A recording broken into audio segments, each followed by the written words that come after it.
जैसे जस्ट हमने पढ़ा था कि स्ट्रेट लाइन का एंगल कितना था बाबू, 180 डिग्री। तो ये क्या हो गया, एक स्ट्रेट लाइन हुआ और इसका एंगल कितना हुआ, 180 डिग्री होगा। और हमने बताया था ये क्या आता है, एक ट्रांसवर्सल। ये क्या होता है हमारा ट्रांसवर्सल, जो किसी एक डिफरेंट पॉइंट पे इंटरसेक्ट करता है। अब देखो अगर ये एक स्ट्रेट लाइन है और एक ट्रांसवर्सल है, तो इसने क्या किया, दो एंगल में डिवाइड कर दिया। कितने एंगल में डिवाइड कर दिया, मान लो इसका नाम देते हैं ए बी, ये मान लो ये ओ और ये सी, ठीक है। तो कौन सा एंगल डिवाइड किया बताओ, इस ओ सी ने क्या किया, डिवाइड कर दिया किसको, ए बी को डिवाइड कर दिया कितने एंगल में, दो एंगल में। कौन का, एक हो गया ए ओ सी और एक बी ओ सी, दो एंगल डिवाइड हो गया। लेकिन आप बताओ अगर ये हमारा एक स्ट्रेट लाइन है, कि हमारा ये स्ट्रेट लाइन है और स्ट्रेट लाइन पे हमने क्या किया, एक लाइन आगे इंटरसेक्ट किया और इंटरसेक्ट किया तो कितने एंगल फॉर्म कर दिए, दो एंगल। नहीं, एंगल कितने फॉर्म हुए, दो एंगल। लेकिन इस दोनों एंगल का सम कितना होगा, क्यों 90 क्यों होगा, 180 ना होगा, क्योंकि इसका तो स्ट्रेट एंगल का, स्ट्रेट लाइन का तो एंगल कितना होता है, 180 डिग्री होता है। इसको आके इसने डिवाइड कर दिया ना दो एंगल में, कितने एंगल डिवाइड किया, दो एंगल में डिवाइड कर दिया। आप यहाँ पे देख रहे हो ये और ये एंगल, लेकिन इस दोनों का सम तो 180 ना होगा, क्योंकि डिवाइड किसका किया, स्ट्रेट एंगल को डिवाइड किया ना। किसको डिवाइड किया, जैसे मान लो इसका लेंथ 10 मीटर है, इसका लेंथ कितना है, इसको हमने डिवाइड कर दिया हाफ से और फिर इसको जोड़ देंगे तो फिर इसका लेंथ कितना होगा, 10 मीटर होगा। तो ये जो ओसी देख रहे हो, ओसी किसको डिवाइड किया, ए बी को डिवाइड किया। और ए बी का स्ट्रेट एंगल कितना होता है, 180 डिग्री होता है, ठीक है। अगर 180 डिग्री होता है तो इसका एंगल ए ओ सी और एंगल बी ओ सी, इस दोनों का सम कितना आएगा, 180 डिग्री यार। मतलब angle a o c plus angle b o c कितना, और इसी को हम लोग कहते हैं लीनियर पेयर कहते हैं। क्या कहते हैं इसको, पेयर। मतलब एक स्ट्रेट एंगल क्या हुआ, एक स्ट्रेट लाइन का एक एंगल कितना होता है, 180 डिग्री होता है। यदि उस पर एक ट्रांसवर्सल आके कट करे, ठीक है, तो उस दोनों एंगल का सम कितना होगा, 180 डिग्री होगा। इसे कहते हैं हम लोग लीनियर पेयर कहते हैं, ठीक है। आपको समझ में आया, कि कोई भी एक स्ट्रेट लाइन अगर हो तो मुझे पता है कि स्ट्रेट लाइन का एंगल कितना होता है, 180 डिग्री। और इसने क्या किया, इसको दो हिस्सों में बांट दिया ना। अब वो दिख रहा है इधर एक, इस साइड दिख रहा है, तो दो हिस्सों में बांट दिया। अगर इस दोनों को ऐड करेंगे तो सम कितना आएगा, दोनों एंगल ही तो है, दोनों क्या हमारा एंगल। तो एंगल किसका, इसी का ना बन रहा है। अब अगर देखोगे, इसको भी हटा, देखो इसको भी हटा देते हैं, देखो देखो अब देख रहे हो ना, तो बताइए एंगल कितना जाएगा, 180 डिग्री। और हम इसको अभी ला के फिर से ड्रॉ कर देते हो, देखो इस दोनों को दो पार्ट में बांट दिया तो जोड़ने पे कितना आएगा, 180 डिग्री आएगा। समझ में अब आया। चलिए अब मान लो फिर से आपसे पूछते, देखो मान लो ये स्ट्रेट लाइन है। अब मान लो हमने एक लाइन लिया, एक और लाइन ले लेते हैं हम लोग।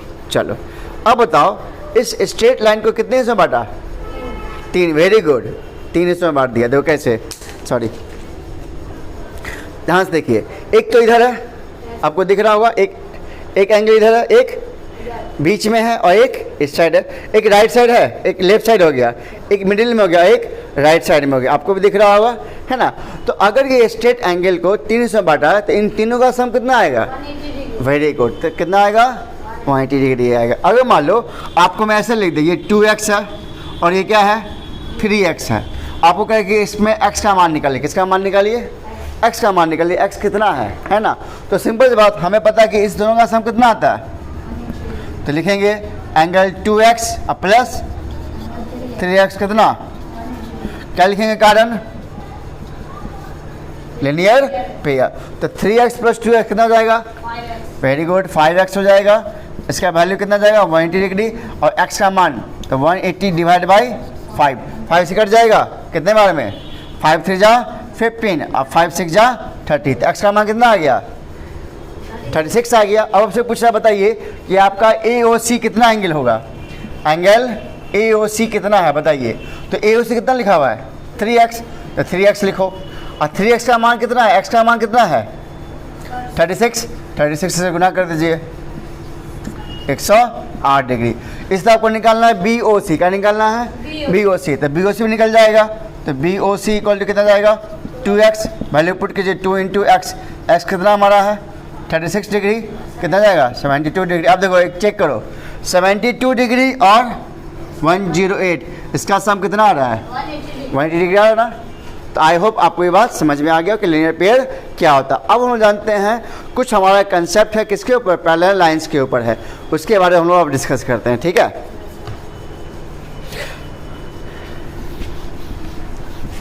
अभी आपको पहले टर्म समझा रहे हैं, उसके बाद आपको ले चलेंगे क्वेश्चंस के ऊपर, ठीक है। पहले आप पहले टर्म समझ लो, जब तक आप टर्म नहीं समझोगे तो फिर आगे क्या होगा, प्रॉब्लम आएगा। आप लोग से बच्चों से रिक्वेस्ट है, वीडियो आप लोगों को अच्छा लगता है तो वीडियो को जो लाइक दिया करें, और जो बच्चे अभी तक सिर्फ वीडियो को देखते हैं, हमारा चैनल सब्सक्राइब नहीं किए हैं, तो उनसे रिक्वेस्ट है कि आप लोग जरूर चैनल को सब्सक्राइब करके रखें, क्योंकि इस चैनल पे अब हम लोग क्लास 6 के भी, 7th के भी, 8 के भी, 9 और 10 और बाकी जो सीनियर क्लास है उसके वीडियो अपलोड हो रहे हैं। तो आप सबसे रिक्वेस्ट है वीडियो को और वीडियो को लाइक दें और चैनल को सब्सक्राइब करके रखें। चलिए अब देखते हैं हम लोग का कंसेप्ट ऑन पैरेलल लाइंस, ठीक है।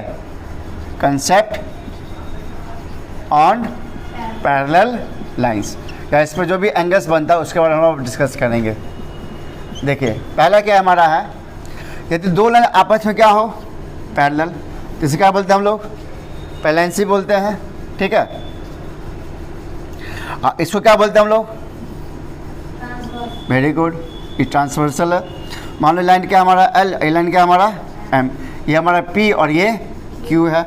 ये हमारा पॉइंट को मान लेते हैं, ठीक है, ओ और ये ओ डैश, क्या मान लिया इसको, ओ डैश मान लिए, ठीक है। इसका पॉइंट क्या मान लिया ओ, इसको क्या मान लिया हमने, ओ डैश मान लिया।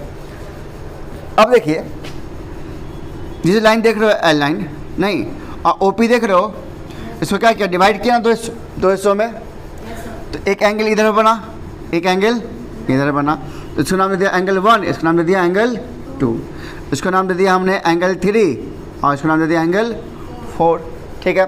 फिर नीचे देखो ये लाइन तो आगे बढ़ा हुआ नीचे तक, तो ये भी तो एक लाइन है, इसको इंटरसेक्ट किया तो इसका नाम दे दिया एंगल 5, ये एंगल 6, ये एंगल 7 और ये एंगल 8। इतनी बात समझ गए। तो हमने क्या किया, दो पैरेलल लाइंस के बीच में जो एक ट्रांसवर्सल था, ठीक है, जो इसको इंटरसेक्ट किया दो पॉइंट पे ओ और ओ डैश पे, तो हमने जितने भी एंगल बने उसका नाम दे दिया। अभी क्या दिया हमने नाम, इसका एंगल 1, इसका एंगल 2, ये एंगल 3 और ये एंगल 4, ये एंगल 5, ये एंगल 6 और ये एंगल 7 और ये एंगल 8। अब जानते हैं यहाँ पे देखो, अब ध्यान से देखो, अब जस्ट आपको ने बताया था यदि दो लाइन आपस में इंटरसेक्ट करे, यदि दो लाइन आपस में इंटरसेक्ट करे तो वहाँ पे कौन सा एंगल बनता है, इसको क्या बोलते हैं, vertically opposite angle. Very good, क्या बोलते हैं उसको, वर्टिकली अपोजिट एंगल। तो यहाँ पे देखो पहला जो है vertically opposite angle, vertically opposite, opposite समझते हो ना, विपरीत, अपोजिट एंगल्स, ठीक है। तो देखो यहाँ पे एंगल 1 और एंगल 4 होगा, तो एंगल 1 इक्वल टू एंगल 4, उसके बाद एंगल 2 इक्वल टू एंगल 3, और कौन सा हो जाएगा, नीचे देखो, हाँ एंगल 5 इक्वल टू एंगल 8 और angle, very good, angle 6 equal to angle 7। तो इसे क्या बोलेंगे हम लोग, वर्टिकली अपोजिट एंगल्स। नाउ अगला एंगल देखते हैं हम लोग, नेक्स्ट एंगल क्या है, नेक्स्ट हमारा एंगल है अल्टरनेट इंटीरियर एंगल्स। क्या बोलते हैं, अल्टरनेट इंटीरियर, हाँ अल्टरनेट इंटीरियर एंगल। अब ये क्या हमारा होता है, देखो ध्यान से देखो, इसके नाम में छुपा हुआ एंगल क्या लिखा हुआ है, देखो अल्टरनेट क्या लिखा हुआ है और क्या लिखा हुआ है, इंटीरियर। तो पहले तो इंटीरियर का मतलब होगा दो पैरेलल लाइंस के अंदर, दो पैरेलल लाइंस के अंदर, तो अंदर तो ये ना होगा, देखो एंगल बताओ तो इंटीरियर एंगल कौन कौन सा हो जाएगा, 3, 4, 5, 6 होगा, यही 4 एंगल होगा। लेकिन लिखा हुआ क्या इसके आगे, अल्टरनेट। अल्टरनेट का मतलब हो गया कि लाइन के एक इधर, एक लाइन के इधर, एक लाइन के इधर और एक लाइन के इस साइड, जैसे एंगल 4 और एंगल 5, एक रहता अल्टर, क्या हो गया अल्टरनेट।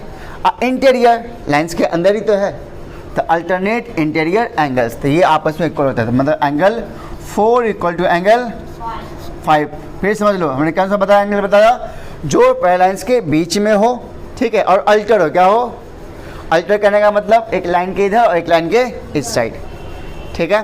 तो एंगल 4 और एंगल 5, ठीक इसी तरह एंगल 3 और एंगल 6, एंगल 3 और एंगल 6 आपस में इक्वल होंगे। तो दो एंगल समझ गए, तो ये हो गया वर्टिकली अपोजिट एंगल, ये क्या हो गया alternate interior angles. Now next क्या है हमारा, नेक्स्ट है क्रॉसपॉन्डिंग एंगल, क्या है?